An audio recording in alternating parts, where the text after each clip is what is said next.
நான் doctor Snehalatha Neela skin hair and cosmetic clinic east தமிழ்லேருந்து பேசுகிறேன். நான் டெய்லி உங்களுக்கு ஸ்கின் அண்ட் காஸ்மெட்டாலஜி பற்றி ஒரு டிப்ஸ் கொடுப்பேன். ஸோ இன்றைக்கி நம்ம பார்க்க போகிற டாபிக் வந்து microblading of the eyebrows. So microblading of the ஐப்ரோஸ்னால் என்ன டாக்டர் அப்படின்னும் போது, சில பேருக்கு வந்து ரொம்ப தின்னாக இருக்கும் ஐப்ரோஸ், சில பேருக்கு வந்து டிசையர்ட் லென்த் இருக்காது, அதாவது ரொம்ப ஷார்ட்டாக இருக்கும். அண்ட் சில பேஷண்ட்ஸ்க்கு வந்து ஐப்ரோஸ் நடுவில் ஸ்கார்ஸ் மாதிரி இருக்கும். ஸோ அந்த மாதிரியான பேஷண்ட்ஸ் வந்து என்ன பண்ணுவாங்க, டெய்லி வந்து ஐப்ரோ பென்சில் வச்சுட்டு இல்லைனா வந்து ஒரு டெம்பரவரி ஐப்ரோஸ் வந்து அதோட வச்சுட்டு இருப்பாங்க. But this microblading of eyebrow is a real boon to the society. அதாவது வந்து நீங்கள் நினச்ச மாதிரியான ஐப்ரோஸ் என்ன shape and thickness, that is what you desire, என்ன டிசையர் பண்ணுறீங்களோ, எந்த டிசையர் திக்னஸ் வேணுமோ, எந்த மாதிரி ஒரு லென்த் வேணுமோ, எந்த மாதிரி ஒரு ஷேப் வேணுமோ, அந்த மாதிரியான permanent eyebrows, that is I cannot call it as permanent eyebrows, it can be called as semi-permanent eyebrows. So doctor like யாரெல்லாம் இதுக்கு வந்து குட் கேண்டிடேட் ஃபார் மைக்ரோப்ளேடிங் அப்படின்னும் போது, பேஷண்ட்ஸ் யாருக்கெல்லாம் தின் ஐப்ரோஸ் இருக்குது, யாருக்கெல்லாம் வந்து ரொம்ப சின்ன ஐப்ரோஸ் இருக்குது, and the patients who wants to have their eyebrows in a desired shape, அதாவது இந்த ஆர்ச் இல்லை, ஸ்ட்ரெயிட்டாக ஃப்ளாட்டாக இருக்குது, என்னோட eyebrows is not looking good அப்படின்னு நினைக்கிறவங்கலாம் இந்த மைக்ரோப்ளேடிங் பண்ணிக்கலாம். ஸோ யாரெல்லாம் பண்ண வேண்டாம், who are not the good candidates for microblading அப்படின்னும் போது, ரொம்ப ஆயிலி ஸ்கின், அதாவது ரொம்ப ஆயிலியாக இருக்கும் டாக்டர், எனக்கு வைட் போர்ஸ் இருக்கும் அப்படின்றவங்களுக்கு அந்த மைக்ரோப்ளேடிங் பிக்மெண்ட் வந்து நம்மளுக்கு ரொம்ப தாங்காது. ஸோ அதனால் அவங்கள நாங்கள் பெருசாக எடுத்துக்கிறது கிடையாது. Whereas dry skin with small force இல்லைன்னா நார்மல் அண்ட் காம்பினேஷன் ஸ்கில் உள்ளவர்கள் தாராளமாக இந்த மைக்ரோப்ளேடிங் போகலாம். ஸோ வாட் இஸ் மைக்ரோப்ளேடிங், எதால் பண்ண போகிறோம் அப்படின்றது, மைக்ரோப்ளேடிங் வந்து மைக்ரோப்ளேடிங் கன் அப்படின்றது ஒன்று இருக்குது, அதை வச்சு மெஷின் மேக் பண்ணலாம். இல்லை அப்படின்னா there is a microblading blade which is attach to your holder. அது வந்து மைக்ரோப்ளேடிங் செட்டாகவே டாக்டர்ஸ் வச்சுருப்பாங்க. So that we can do it.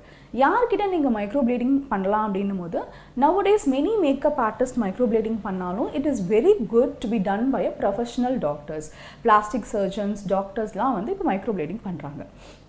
So what is actual procedure அப்படின்னும் போது, first you have to get your eyebrows trimmed. உங்கள் ஐப்ரோஸை வந்து இருக்கிற எக்ஸ்ட்ராஸை எடுத்துகிட்டு நீங்கள் வந்துடுங்க. Then there will be a mapping of the eyebrows. அதாவது there are many apps nowadays. Eyebrows வந்து இந்த பக்கமும் சிமெட்ரிக்கலாக இருக்கா, ஒன்று மேலே இருக்குது ஒன்று கீழே இருக்கா, ஸோ அந்த சிமெட்ரியெல்லாம் கரெக்ட் பண்ணிவிட்டு there will B temporary mapping. அதாவது வந்து உங்கள் ஐப்ரோஸை வந்து வரைஞ்சு உங்ககிட்ட ஒரு மிரர் கொடுத்து இந்த மாதிரி உங்கள் ஐப்ரோஸ் பெட்டரா அப்படின்னு கேட்பாங்க. இல்லை டாக்டர், எனக்கு இந்த eyebrows I'm not good, I want it little வேற மாதிரி ஷேப்பில், I want it little thicker, இல்லை எனக்கு வந்து இன்னும் கொஞ்சம் இது ரொம்ப திக்காக இருக்குது, எனக்கு இன்னும் கொஞ்சம் கம்மியாக பண்ணுங்க அப்படின்னா, the desire thing is with yours. நீங்கள் என்ன சொல்கிறீங்களோ அதுக்கு மாதிரி நம்ம we can draw temporary eyebrows, and அதை நீங்கள் அப்ரூவ் பண்ணதுக்கப்புறம் டாக்டர் வந்து we will go for the actual procedure. So actual procedure என்ன பண்ணுவீங்க அப்படின்னும் போது, we use a specified ink for that microblading. அந்த இங்கை வச்சு there will be a permanent strokes, hair மாதிரியே ஒரு ஸ்ட்ரோக்ஸ் வந்து போடுவாங்க. ஸோ அந்த ஸ்ட்ரோக்ஸ் போட்டுட்டு இட் வில் ஃபஸ்ட்டு ஒரு டெம்பரரி அனஸ்தீஷியா, பெர்மனண்ட் அனஸ்தீஷியா ஒன்று கொடுத்துட்டு ஒரு 40 minutes அந்த ஏரியா ஃபுல்லாக நம்ம ஆகிடும். அதுக்கப்புறம் doctors will give you stroke. The pain எப்படி இருக்கும் அப்படின்னு கேட்கும் போது, there will be a minimum pain which you can really bear with it. So 40 minutes கழிச்சு the doctor can give you strokes. The actual procedure may last for 10 minutes only. But இப்போ உங்கள் doctor வந்து மைக்ரோப்ளேடிங்கோடு சேர்ந்து powdered pros இல்லைனா ombre brows அது மாதிரி combination of pros பண்ணும்போது கொஞ்சம் டைம் ஆகலாம். So what are the dos and do nots அப்படின்னும் போது, ஃபஸ்ட்டு நீங்கள் வந்து இமீடியட் ஃபஸ்ட்டு ஒரு 7 daysக்கு வாட்டர் படுறதை தவிர்க்கணும்.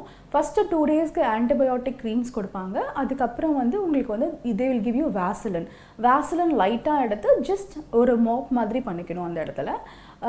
ஃபஸ்ட்டு ஒரு 7 daysக்கு கண்டிப்பாக இன்டென்சிவ் கெமிக்கல் ட்ரீட்மெண்ட்ஸ் இருக்கக்கூடாது, ஃபேஷியல்ஸ் பண்ணக்கூடாது.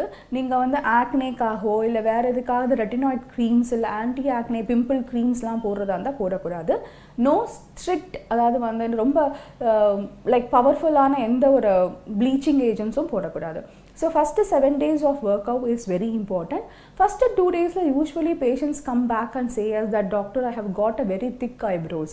Doctor will say just wait, because 30 to 40% வந்து கலர் வந்து கொஞ்சம் குறையும். அதனால தான் எப்பயுமே வந்து doctors like they will give you a 1 or 2 shades higher so that ஒரு 10 days 20 days கழிச்சு அது ஃபேட் ஆனதுக்கப்புறம் உங்களோட எக்ஸாக்ட் கலர் மேட்சிங் உங்களுக்கு கிடைக்கும். அண்ட் தேர்ட் டு ஃபிஃப்த் டேயில் you will have some scab, அந்த நம்ம பண்ண இன்ஜுரினால ஒரு ஸ்கேப் மாதிரி வரும், அதை you are not supposed to pluck it off. And at the end of 15 days வந்து உங்களுக்கு ஐப்ரோஸ் வந்து ரொம்ப டல்லான மாதிரி ஒரு ஃபீல் வரும். But after that it will start appearing. And at the end of 42nd day or 45th day நீங்கள் வந்து என்ன பண்ணலாம்னா ஒரு டச்சப் பண்ணிக்கலாம். அந்த டச்சப் அப்போ பண்ணி முடித்தோடனே உங்களுக்கு டிசைர்ட் ஐப்ரோஸ், நீங்கள் நினச்ச மாதிரியான ஐப்ரோஸ் வந்துடும்.